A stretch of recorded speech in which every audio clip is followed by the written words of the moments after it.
You are listening to the What Women Want Today podcast. If you love the idea of being part of a community of women who are looking to thrive, not just survive, you're in the right place. Join hosts Terry Cullums and Amanda Keeper each week as they bring you topics and guests to help you improve your relationships, your health, and your emotional and spiritual well-being.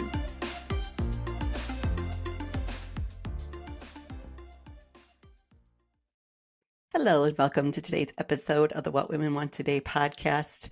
Today is day 10 of our 12 Days of Christmas series. Our topic today comes with a bit of irony for me. Today's episode is all about time management, and I have struggled on and off my whole adult life with time management. Before we can even begin to go to solutions, we need to utilize our own self-awareness as to why we struggle with it. My husband and I were having coffee yesterday morning. He's on vacation this week. He's supposed to be working at our property on getting the barn ready for stucco, but that's an entirely different story. But as we were talking about our day, he asked me what the topic was for today's episode. And maybe before I go any further, I should acknowledge that yesterday's episode was extremely rushed. I really wanted to get the episode done before I interviewed the guest I had scheduled for a future episode, but I was also fasting and I wanted to get my workout in before I ate. I also had no groceries in the house, and because I knew my day was very heavily scheduled, I went online to order pickup. Excuse me.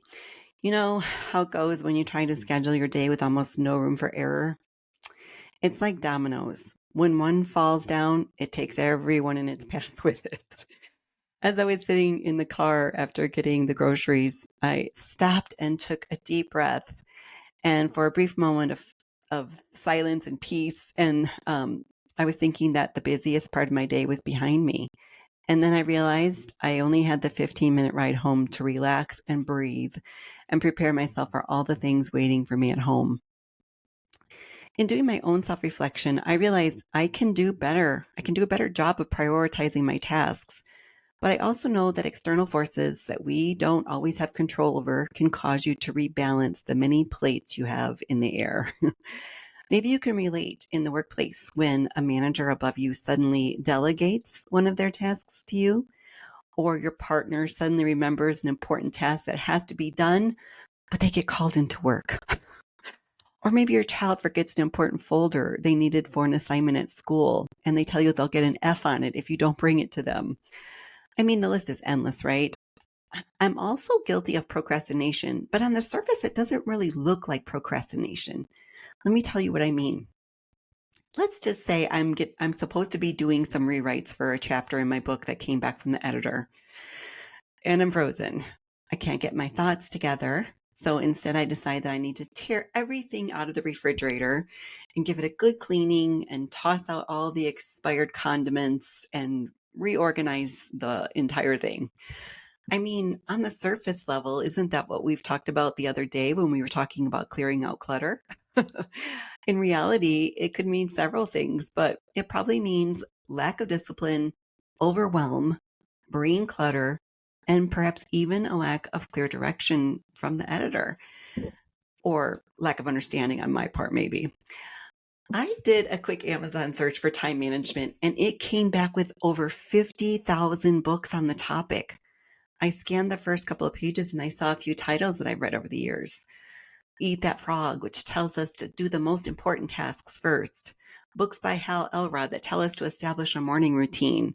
Books that tell us to journal and meditate to help with that brain clutter and decision fatigue. But as you probably already know, knowledge is not power. It's the application of knowledge is where the true power lies. I'm definitely planning to put time management into my goal planning for the year. In fact, I went on Facebook yesterday and did a post asking for suggestions on planners that people love. And a friend sent me one that she just ordered from Amazon. It was exactly what I was looking for. I was so excited. All right, so let's start to summarize and pull all this together. People may struggle with time management for various reasons. and it often stems from a combination of internal and external factors.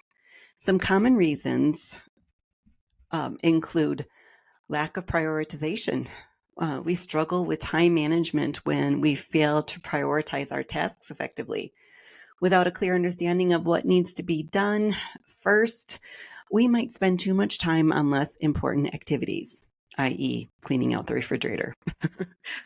Procrastination. I believe this is a common challenge. People may delay tasks due to a lack of motivation, fear of failure, a tendency to avoid unpleasant or difficult tasks, inability to say no. Some people find it difficult to decline additional responsibilities or commitments, leading to an overloaded schedule that can result in a lack of time for the more important tasks.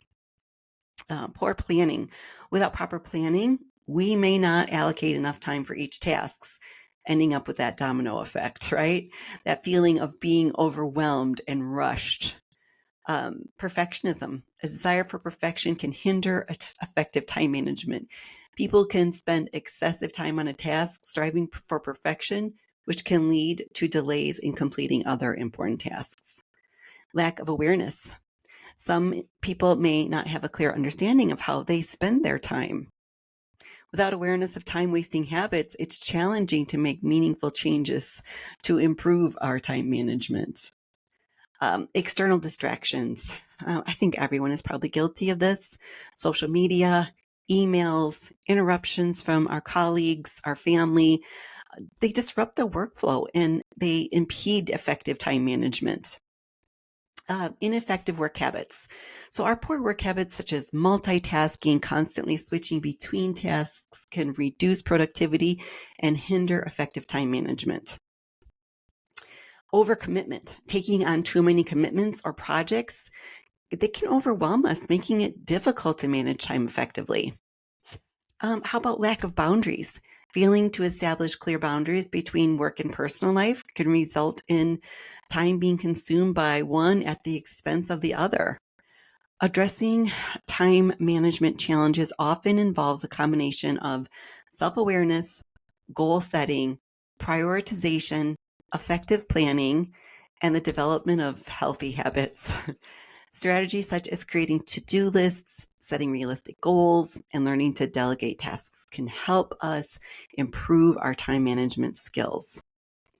Okay, there's a lot to consider in today's episode. I invite you to head over to our Facebook community. You can find the link in the show notes. I want you to share your challenges or your tips that you found helpful in your time management journey. But before we end today, I want to share the meaning of 10 Lords of Leaping. The Lords of Leaping can symbolize taking bold leaps and embracing change. So today I encourage you to reflect on the courage you need to pursue your passions and make significant life changes. That's all I have for you today. I look forward to seeing you tomorrow. Take care. Amanda, I don't know if this ever happens to you, but I sometimes will learn something really cool on a podcast, on a YouTube video, audiobook, whatever. I think I'm going to remember it and then I forget. Does that ever happen to you? Yeah, I call it brain after 40 all the time. Well, that's what we'll officially call it. But we've come up with something. Do you want to introduce it? Sure. It's from an app called Jim Quick, and it's an acronym called FAST. Yeah, and the F, it stands for Facebook. So we're inviting you officially right now to come over and join us on Facebook. Get involved with the community. Share your favorite episodes with your friends on Facebook. Yeah, the A is go ahead and take an action. So you can't remember anything if you don't act. And S is for subscribe. Make sure you're subscribed to our YouTube channel. And then T is teach. Teach what you've learned to somebody else. Share the love. All right, we hope that works for you. Thank you for joining us. We'll see you next week. Bye-bye.